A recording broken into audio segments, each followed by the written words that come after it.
ऐसन रूपवा सजावल का होई जब देखी न के हो गौर से।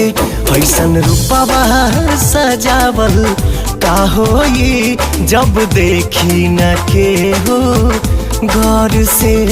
जब देखल चाही तू करेलू नहीं, मन गुजरेला गजबे दौर से।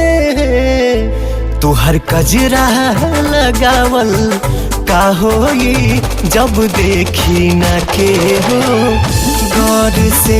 ऐसन रूपवा सजावल का होई जब देखी न के हो गौर से।